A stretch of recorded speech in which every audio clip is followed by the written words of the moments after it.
বাগেরহাটের মোরেলগঞ্জ উপজেলার তুলাতলা এলাকার আলিফ নার্সারির মালিক আবু বক্কর শেখ ৮ বছর আগে একটি আমবাগানে সাথী ফসল হিসেবে ১৯০টি মোজাফফর জাতের লিচু চারা রোপণ করেন। ২০২৩ সালে গাছে প্রথম ফল আসে।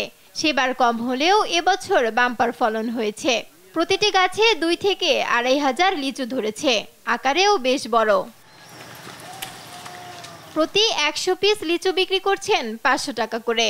প্রতিদিন রাসায়নিক সার ছাড়া উৎপাদিত সুস্বাদু লিচু কিনতে বাগানে আসছেন ক্রেতারা। অনেকে বাগান দেখে লিচু চাষে আগ্রহী হয়ে উঠেছেন। আমারও ইচ্ছা আছে যে আমিও বক্কর ভাইয়ের মতো একটা লিচু বাগান করব। লিচু দেখতে খুব সুন্দর, লিচু সাইজও বড় এবং সুস্বাদু। আমাদের লিচু এবার খুব ফলন ভালো হয়েছে। এখানে অনেক দূর থেকে লোক এসে লিচু ক্রয় করে নিয়ে যাচ্ছে।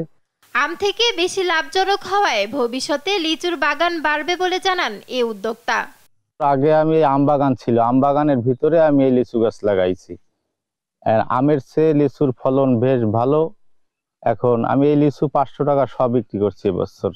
নতুন বাগান করতে চাইলে জমি দেখে পরামর্শ ও চারা সরবরাহ করেন তিনি। এই দেখা দেখি এলাকায় এখন সারা জাগছে, অনেকে এখন লিচু বাগান করতেছে। জায়গা দেখে কিভাবে লাগাবে সেইটা আর কি পরামর্শ দেই এবং চারাও দেই।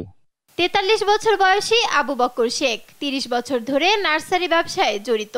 তার নার্সারিতে অর্ধশতাধিক জাতের আম সহ বিভিন্ন নামের ২ শতাধিক দেশি বিদেশি ফলের চারা রয়েছে। নিউজ ডেস্ক, দেশ টিভি।